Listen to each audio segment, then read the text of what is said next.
हा आवाज होता जोरात. आज नवी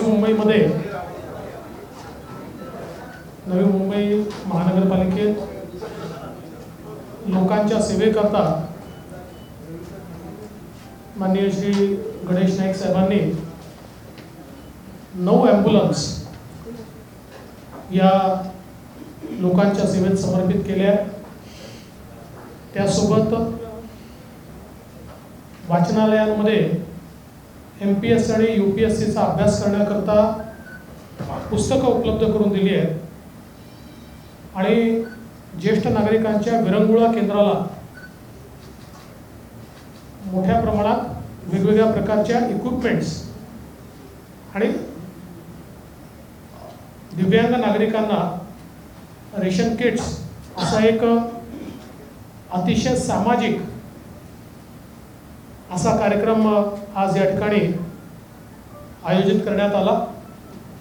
या ॲम्ब्युलन्सेसमुळे निश्चित लोकांना त्याचा मोठा फायदा होईल हा मला विश्वास आहे. आणि या कार्यक्रमाच्या निमित्ताने आपल्यामध्ये आलेलो असताना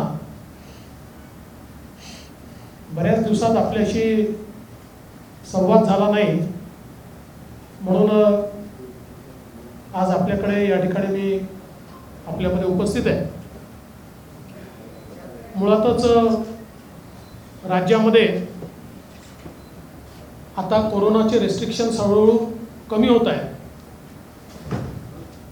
काही भागामध्ये अजूनही कोरोना आहे,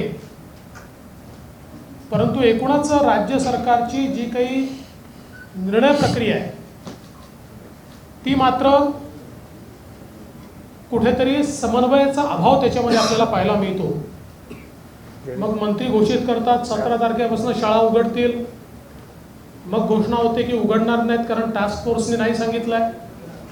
अशा वेगवेगळ्या विषयांवर कुठेही समन्वय हा राज्य सरकारमध्ये या ठिकाणी आढळून येत नाही. आणि म्हणून आम्हाला असं वाटतं की आताच्या परिस्थितीमध्ये समन्वयातून हे राज्य आपल्याला पुढे कसं नेता येईल याचा विचार राज्य सरकारने केला पाहिजे आणि विशेषतः सर्व घटकांना कशी मदत करता येईल याचा विचार देखील राज्य सरकारने करण्याची आवश्यकता आहे. आज खरं म्हणजे नवी दिल्लीमध्ये डॉक्टर नितीन राऊत राज्याचे ऊर्जा मंत्री यांच्या नेतृत्वात काँग्रेसच्या वतीनं दिल्लीमध्ये जो एक दुर्दैवी घटना घडली त्या घटनेच्या आधारावर एक मोठं आंदोलन घेण्यात आलं. दिल्लीची घटना अत्यंत दुर्दैवी आहेच. एका लहानशा चिमुरडीवर बालिकेवर अत्याचार होतो हे खरोखर गंभीर आहे. पण या संदर्भातलं काँग्रेसचं डॉक्टर नितीन राऊत यांच्या नेतृत्वात होणारं आंदोलन हा निवड ढोंगीपणा आहे. माझा डॉक्टर नितीन राऊत आणि काँग्रेसच्या नेत्यांना सवाल आहे, महाराष्ट्रामध्ये राजरोसपणे रोज महिलांवर, मुलींवर, विशेषतः दलित समाजामध्ये मोठ्या प्रमाणात अत्याचार होत आहेत, वेगवेगळ्या प्रकारच्या घटना घडत आहेत. यातल्या किती ठिकाणी डॉक्टर नितीन राऊत गेले, किती ठिकाणी त्यांनी भेट दिली, किती ठिकाणचा त्यांनी निषेध केला, किती ठिकाणी त्यांनी दिलासा दिला. खरं म्हणजे माझ्याकडे तर इतकी मोठी यादी आहे, सगळी यादी मी वाचणार नाही, पण त्यातल्या ठळक गोष्टी सांगतो की या ठिकाणी 27 मेला थाडीपवनी नागपूरला घटना झाली, आपल्याला माहिती आहे त्याच्यावर त्यांनी किती उशिरा रिॲक्ट केलं. 7 जूनला पुण्यात विराज जगतापची हत्येची घटना झाली. त्यानंतर 27 ऑक्टोबरला पाडळी राधानगरी इथे एक 20 वर्षीय दलित तरुणीवर त्या ठिकाणी बलात्कार झाला आणि त्यानंतर तिलाच धमक्या देण्यात आल्या. त्यासोबत पारोळा इथे नोव्हेंबरमध्ये घटना झाली, डिसेंबरमध्ये पुन्हा पारोळ्याला एक घटना झाली, फेब्रुवारीमध्ये सोलापूरला दलित तरुणीवर बलात्काराची घटना झाली. त्यानंतर बिलवाडी जामनेरला जूनमध्ये अशीच घटना झाली, जुलैमध्ये बुलढाण्याला झाली, परत जुलैमध्ये नागपूरच्या टिमकी परिसरामध्ये त्या ठिकाणी घटना झाली. 1 ऑगस्टला मातंग समाजातल्या एक 35 वर्षीय महिलेचा खून झाला आणि मोठ्या प्रमाणात त्या ठिकाणी देखील ही घटना घडली.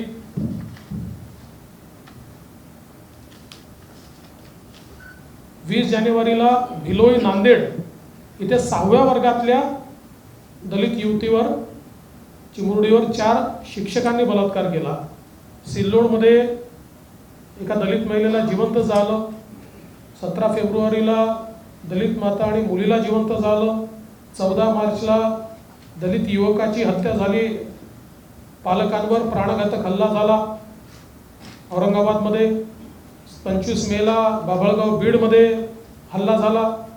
27 मेला चिखली बुलढाणा या ठिकाणी हल्ला झाला. 19 जूनला परत एक घनसावंगीतली घटना घडली. सावरखेडाला 150 लोकांच्या वस्तीवर त्या ठिकाणी हल्ला झाला. 25 जूनला एका दलित समाजाच्या हेडमास्टरला मारहाण करण्यात आली. त्यानंतर 25 ऑगस्टला शिर्डीमध्ये एका मुलीला आत्महत्या करावी लागली. 4 सप्टेंबरला या ठिकाणी जालन्याला परत घटना घडली. 11 नोव्हेंबरला लातूरमध्ये घटना घडली हत्येची. 9 डिसेंबरला खरं म्हणजे आता एवढ्या सगळ्या घटना वाचणं देखील मला या ठिकाणी योग्य वाटत नाही आहे. पण अशा प्रकारच्या सगळ्या घटना इतक्या मोठ्या प्रमाणात महाराष्ट्रात घडत असताना या ठिकाणी दिल्लीमध्ये जाऊन आंदोलन करायचं आणि महाराष्ट्रात मात्र तोंड लपवायचं हे योग्य नाही आहे. त्यामुळे पहिल्यांदा महाराष्ट्रातल्या घटनेचा निषेध त्यांनी केला पाहिजे. त्या ठिकाणी जाऊन त्यांनी पहिल्यांदा महाराष्ट्रातल्या त्या कुटुंबांना दिलासा दिला पाहिजे. कारण त्यांचं सरकार महाराष्ट्रामध्ये आहे आणि त्यांच्या पाठिंब्याने चालणाऱ्या सरकारमध्ये होणाऱ्या घटनांकडे म्हणजे महाराष्ट्रातल्या घटना घडल्या तर त्या सोडून द्यायच्या आणि दिल्लीत जाऊन आंदोलन करायचं हा ढोंगीपणा हा त्यांनी बंद करावा. अशा प्रकारची आमचं त्यांना आव्हान आहे.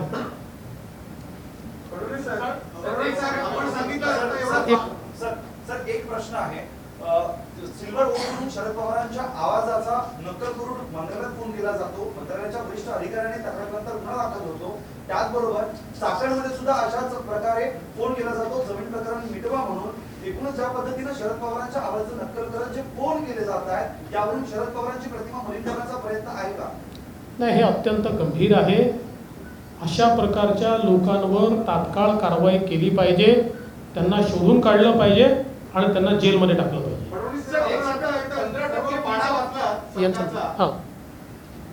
दलित अत्याचारावरती आपण एवढं सगळं पाढा वाचतात महाराष्ट्रातल्या घटनांबद्दल. मग या संपूर्ण या कालावधीमध्ये विरोधी पक्ष असलेल्या भाजपने काय भूमिका निभावली? भारतीय जनता पक्षाने त्या ठिकाणी हा विषय उचलला. मी स्वतः विधानसभेमध्ये हा विषय उचलला. ज्या ठिकाणी आम्हाला मदत करता आली भारतीय जनता पार्टीने जाऊन मदत केली. आम्ही त्या ठिकाणी अनेक ठिकाणी आम्ही आमच्या पक्षाच्या वतीनं त्यांना आर्थिक मदत अर्थात अशा घटनांमध्ये आर्थिक मदतीने काही फार होतं असं माझं मत नाही. पण समाज पाठीशी आहे हे दाखवण्याकरता आम्ही अशा घटनांमध्ये आर्थिक मदतही केली आहे. यातला मूळ प्रश्न हा आहे की जे सत्तेत आहे ते काही इथे करत नाही आणि दिल्लीत जाऊन ढोंग करतात. राज्यसभेत 15% फी माफीचा निर्णय घेतला. फी माफ करणं असं म्हटलं तसं चेअर काढू म्हणतात. पण चेअर अजूनपर्यंत निघाला नाही. उलट सत्तेमध्ये असं काही मंत्री आणि आमदारांचा जे फी माफीला विरोध असेल असं कळलं जातं. असं आहे की शिक्षण सम्राटांचं हे सरकार आहे आणि शिक्षण सम्राटांचं सरकार असल्यामुळे या सरकारमध्ये फी माफी वगैरे होईल असं मला बिलकुल वाटत नाही. किंबहुना फी वाढवून मग ती कमी करायची असं झालं तरी आश्चर्य वाटून घेऊ नका. पण भारतीय जनता पार्टी म्हणून आम्ही आमच्या सगळ्या जिल्ह्यांना हे निर्देश दिले आहेत की जर फी माफीचा हायकोर्टाचा आदेश आहे त्यामुळे त्याचं पालन झालं नाही तर त्या संदर्भात त्या ठिकाणी आंदोलन करायचं हे आम्ही सांगितलं.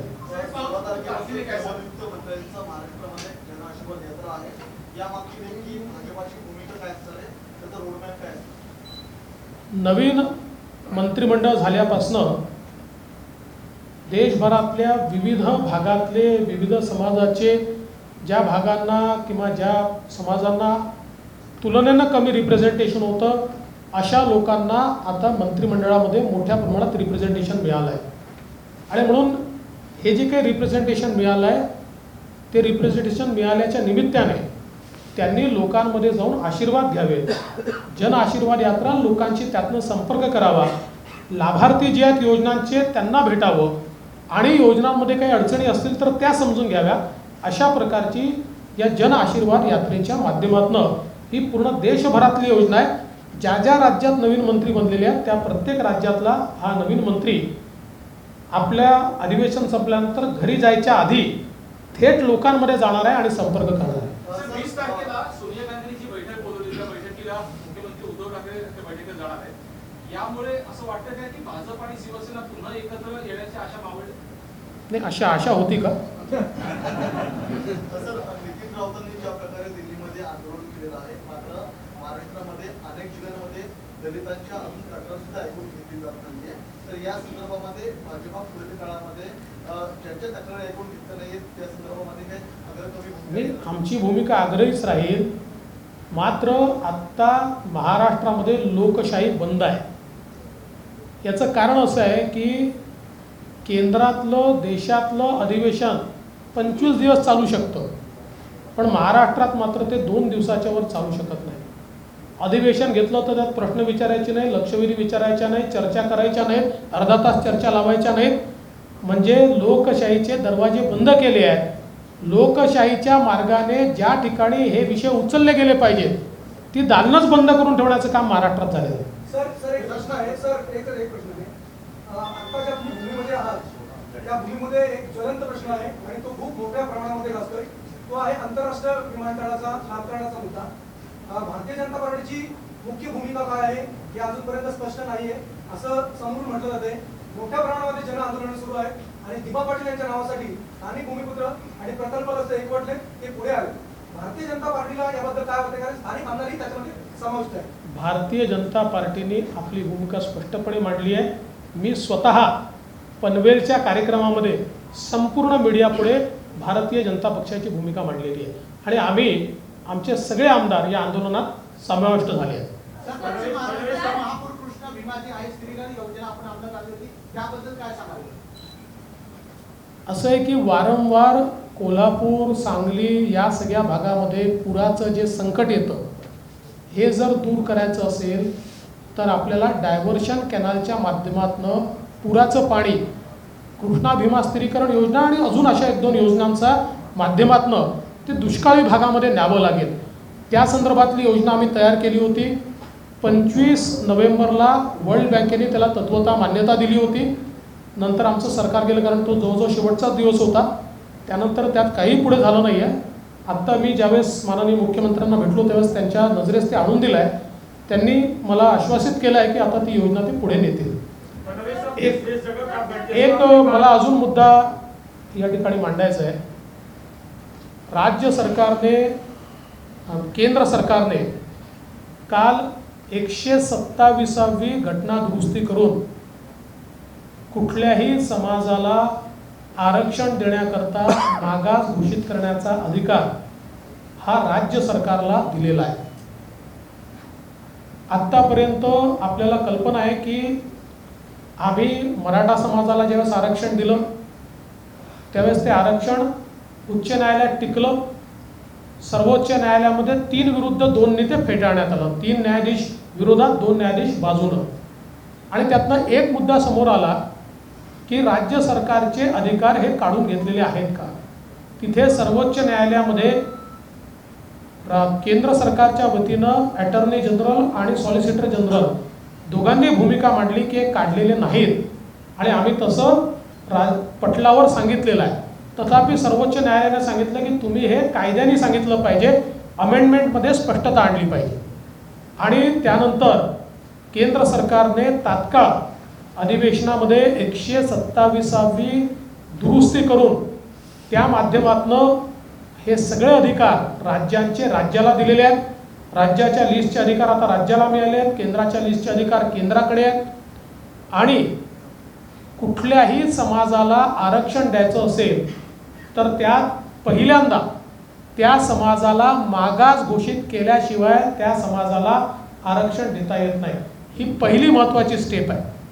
परंतु असं लक्षात आलं की महाविकास आघाडीच्या वतीनं याच्यावर केवळ राजकारण केलं गेलं. महाविकास आघाडीच्या वतीनं हे तुम्ही करताय पण 10% अजून शिथिल करा, त्याचं कॉन्स्टिट्युशनल अमेंडमेंट आणा. खरं म्हणजे पहिली गोष्ट अशी आहे की तुमचं जे काम आहे ते तुम्ही केलेलंच नाही आहे. उद्या टक्केवारी किती द्यायची प्रश्न निर्माण होणार नाही, पण झाला तरी तो केव्हा होणार आहे? जेव्हा समाज मागास घोषित होणार आहे. मागास घोषित कोणाला करायचा आहे? तो राज्य सरकारला करायचा आहे.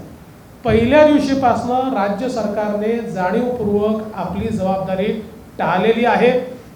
काही झालं की केंद्राकडे बोट दाखवायचं, केंद्राने मदत केली तर नवीन प्रश्न उभा करायचा. खरं म्हणजे अद्यापही राज्यातलं राज्य मागासवर्ग आयोग जो आहे ज्याच्याकडे हा प्रश्न पाठवला पाहिजे, कारण त्यांच्या अहवालाशिवाय मागास घोषित करता येत नाही. मागास घोषित झाल्याशिवाय आरक्षण मिळत नाही.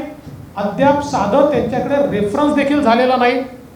अद्यापही राज्य मागासवर्ग आयोगामध्ये एकही मराठा अभ्यासक नाही, त्यांची नियुक्ती देखील झालेली नाही. त्यामुळे राज्य सरकार या संदर्भात गंभीर तर नाहीच, पण जाणीवपूर्वक वेळ काढून धोरण करताय आणि लोकांची दिशाभूल करताय. पण मला एक गोष्टीची कल्पना आहे, मराठा आरक्षणाचे जेवढे अभ्यासक आहेत त्या सगळ्या अभ्यासकांना हे नीट माहिती आहे की राज्याची भूमिका काय आहे आणि केंद्राची भूमिका काय आहे. त्यामुळे फार काळ अशा प्रकारे राज्य सरकार कोणालाच मूर्ख बनवू शकणार नाही. ओबीसीच्या राजकीय आरक्षणाच्या संदर्भात राज्य सरकारने अद्यापही कुठली हालचाल केलेली नाही. इम्पेरिकल डेटा तयार करण्याकरता जे मनुष्यबळ आणि जो निधी राज्य मागास आयोगाने मागितलेला आहे, न मनुष्यबळ दिलाय न निधी दिलाय. केवळ या ठिकाणी वेळ काढू धोरण चाललेलं आहे. आणि मी वारंवार हे सांगितलं आहे, या सरकारला 2022च्या जानेवारी फेब्रुवारीमध्ये 3/4 स्थानिक स्वराज्य संस्थांच्या निवडणुका होणार आहेत. तोपर्यंत हा विषय अधांतरी ठेवायचा आहे, जेणेकरून त्या निवडणुकांमध्ये ओबीसी समाजाला कुठलंही राजकीय आरक्षण राहणार नाही. आणि म्हणून केवळ टाइमपास करणं चाललं आहे. मग कोर्टात याचिका टाकायची की केंद्राने डेटा द्यावा. मी पुन्हा एकदा सांगतो की मराठा आरक्षणाच्या वेळी 4 महिन्यामध्ये राज्य सरकारने इम्पेरिकल डेटा तयार केला आणि सर्वोच्च न्यायालयाचा निर्णय आपण बघा. राज्य सरकारचा तो इम्पेरिकल डेटा हा सर्वोच्च न्यायालयाने मान्य केला. त्यामुळे राज्य सरकारला हे करता येतं. 4 महिन्यापेक्षा जास्त वेळ गेलाय, 15 महिने गेले. सर्वोच्च न्यायालयाने इम्पेरिकल डाटाचं सांगून 15 महिन्यापेक्षा जास्त गेले आहे, तरीही राज्य सरकारने कुठलीही कारवाई केली नाही. त्यामुळे ओबीसी राजकीय आरक्षणाच्या संदर्भात हे सरकार दुटप्पी आहे. यांच्या मनामध्ये ते आरक्षण देण्याची इच्छा नाही. सर शेवटचा प्रश्न साहब, जैसा आप महानगर पालिका में बैठे हैं, जैसे कोरोना के काल में सभी पंचायत, बहुत सारे राज्यों में पंचायत चुनाव हुए, लेकिन वहीं पे महानगर पालिका का चुनाव पिछले 2 सालों से टाला जा रहा था. आपको नहीं लगता यहाँ पर भी लोकशाही का एक तरह से खून किया जा रहा है और भाजपा की इसमें क्या भूमिका? और सर दूसरा सवाल इसी से जुड़ा हुआ, जिस तरह से यहाँ पर लोक प्रतिनिधि नहीं है, इसके बावजूद भी नाइक साहब और जो संदाताई हैं, ये जिस तरह से उन्होंने कोऑर्डिनेट किया है और कोरोना मैनेजमेंट को लेकर महानगर पालिका को जिस तरह से प्रशासन को सपोर्ट किया है, आज नहीं भाई की हालत ठीक, आप पूरे स्टेट में घूम रहे हैं. क्या आप कंपेयर कर रहे हैं दूसरे इलाकों की अपेक्षा, किस तरह से महानगर पालिका को भाजपा के जो विधायक हैं उन्होंने मैनेज किया? देखिए, यहाँ पर एमवीए की जो तीनों पार्टियां, उनको ये पता है कि चुनाव हुआ तो वापस बीजेपी चुनकर आएगी. इसी कारण से वो लगातार चुनाव टाल रहे हैं. उनको लगता है हम जितना ज़्यादा टालेंगे उतना शायद बीजेपी का असर कम होगा और हमको ज़्यादा सीटें मिलेगी. लेकिन ऐसा कुछ होने वाला नहीं है. लोगों का पूरा विश्वास बीजेपी के ऊपर है. हमारे गणेश नाइक साहब होंगे या मंदाताई म्हात्रे होंगी, इन्होंने कोरोना के काल में लगातार काम किया है. ये लोगों में रहने वाले लोग हैं. और अब तो मैं ऐसा मानता हूं कि इसको डिले करने के बाद पहले से ज़्यादा सीटें अब यहाँ की जनता हमको देगी, क्योंकि जनता के ध्यान में आया है कि जानबूझकर इस प्रकार से किया जा रहा है। और वैसे भी राज्य की सरकार का तो हमने अक्सर ये देखा है कि जब उनको चाहिए तो चुनाव होते, सारे के सारे उनके जो शुगर फैक्ट्रीज है उसके चुनाव हुए, उनको जो नहीं चाहिए थे वो चुनाव उन्होंने टाले। जब उनको चाहिए तो फेवरेबल रिपोर्ट भेज देते, नहीं चाहिए तो नॉन फेवरेबल भेजते। पर मैं आपको आश्वस्त करना चाहता हूँ, जिस दिन भी नवी मुंबई का चुनाव होगा उस पर हमारा ही परचम लहराएगा। Thank you. राज्यामध्ये एकच गोष्ट सर, राज्यामध्ये कोविड लस जी आहे त्याचा प्रचंड मोठ्या प्रमाणात तुटवडा जाणवतोय. काल मुंबईचे प्रधानमंत्री अस्लम शेख यांनी पत्रकार परिषद घेतली, त्यामध्ये ते असं म्हणाले होते की जादूच्या काळीनं लस उपलब्ध होत नाही, विरोधकांनी दबाव टाकण्याऐवजी लस मिळवण्यासाठी प्रयत्न करायला हवा. काय तुमचं नेमकं काय? राज्य सरकार किती दुटप्पी आहे बघा. एकीकडे जाहिरातबाजी करतं की देशात सर्वाधिक लसीकरण आम्ही महाराष्ट्रात केलं. मग या लसी कुठनं आल्या? आकाशातनं टपकल्या की जमिनीतनं उगवल्या? या सगळ्या लसी केंद्रातल्या मोदीजींच्या सरकारने दिलेल्या आहेत. आणि आज देशात महाराष्ट्रात अव्वल नंबर आहे तो या लसी मिळाल्यामुळेच आहे. मुळामध्ये आपण जर त्याचा डायनामिक प्लॅटफॉर्म बघितला तर त्याच्यावर कधी 50 लाख लसी आपल्याकडे असतात, कधी 29 लाख लसी आपल्याकडे असतात. परंतु त्याच्या डिस्ट्रीब्युशनचा हा प्रॉब्लेम आहे आणि या डिस्ट्रीब्युशनमुळे कधीकधी एक दिवस लॅग तयार होतो. हा केंद्र सरकारचा विषय नाही, हा राज्य सरकारचा विषय आहे. त्यामुळे मला असं वाटतं केंद्र सरकारने लसी उपलब्ध करून दिल्यामुळेच महाराष्ट्र आज नंबर 1 वर आहे.